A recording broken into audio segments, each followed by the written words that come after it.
Lorsqu'on apprend une nouvelle langue, l'une des premières choses qu'il faut apprendre, c'est la présentation. Comment saluer les gens, le nom, se présenter en tout cas. Donc, nous allons commencer. Je vais, je vais dire et je vais faire la présentation en turc. Et pour chaque phrase ou mot que je prononcerai, je donnerai la traduction en français. Donc, je commence. Merhaba, bonjour. Benim adım Youssouf, je m'appelle Youssouf. Sizin adınız ne? Comment vous vous appelez? La personne qui est en face répondra Benim Hadim Haruna, je m'appelle Haruna. Donc, après, elle va dire Memnun oldum, qui signifie enchanté. L'autre personne, par signe de politesse, répondra à son tour Bende Memnun oldum. Moi aussi, je suis enchanté. Après, elles commenceront par se demander comment ça va. Ce qui se traduit en turc par Nasıl siniz, comment vous allez. L'autre personne répondra Teşekkür ederim. Et ce qui se traduit par merci, je vais bien. Et l'autre aussi et lui demandera Siz Nasıl siniz. Et toi, comment tu vas? L'autre personne aussi répondra Teşekkür ederim. Bende et ce qui signifie merci, moi aussi je vais bien. Donc après, c'est là ce qui met fin à la salutation en turc. Donc on passe à la deuxième leçon, qui est l'alphabet turc. Après la salutation, l'une des principales choses dans une langue, c'est l'alphabet. Contrairement à l'alphabet français qui se constitue de 26 lettres, l'alphabet turc est constitué de 29 lettres. Donc, je vais commencer à réciter l'alphabet turc. Et pour chaque lettre que je prononcerai, je vais dire un mot pour qu'on puisse un peu enrichir notre vocabulaire. Donc, l'alphabet turc se constitue de suite.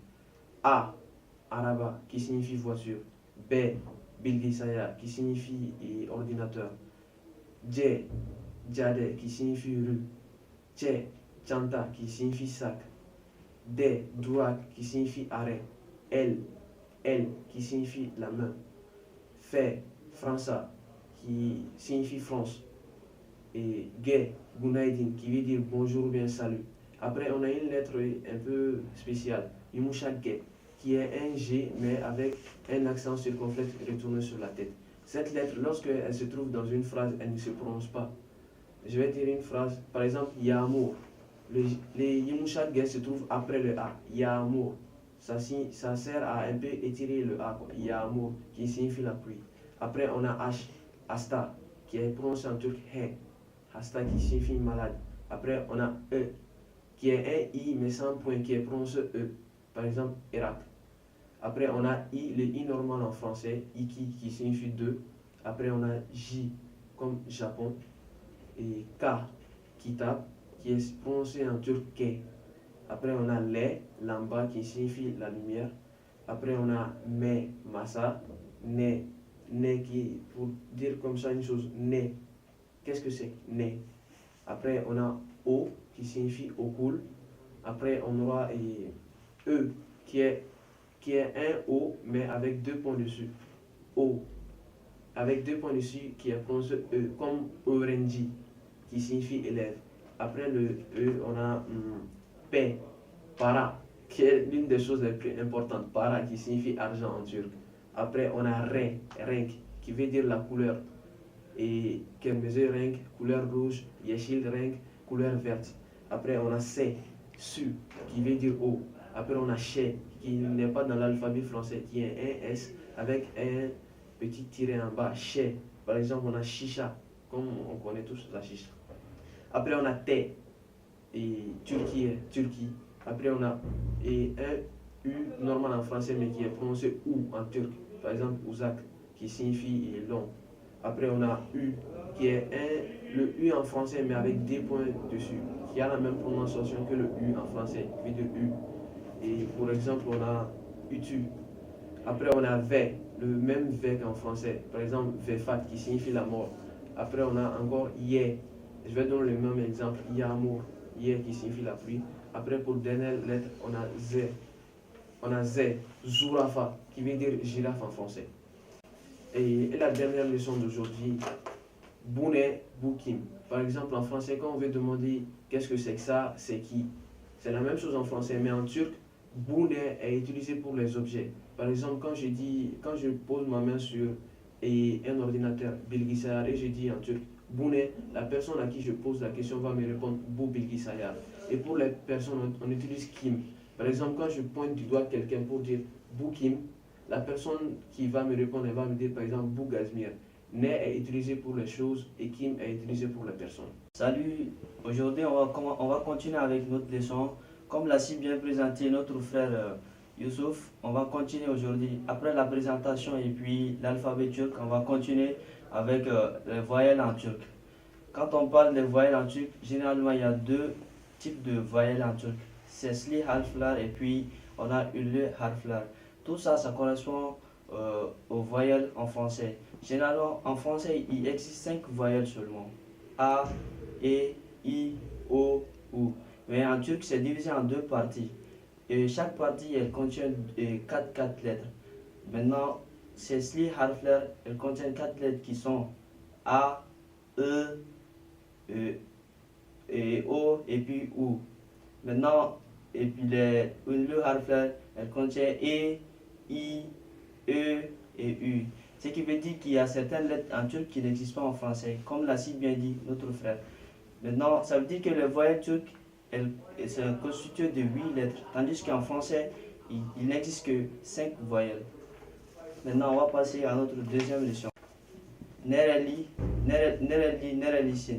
Maintenant, après la présentation, l'alphabet turc, généralement, quand un étranger apprend une langue, il y a cette partie, la nationalité qui est demandée. Maintenant, quand on parle de nationalité en turc, c'est milliyet. Il y a généralement deux questions qui se posent. Nereli, Nerelisin et Nerelisinis. Nereli, c'est quand on tutoie une personne. Et Nerelisinis, c'est quand on vous voit la personne.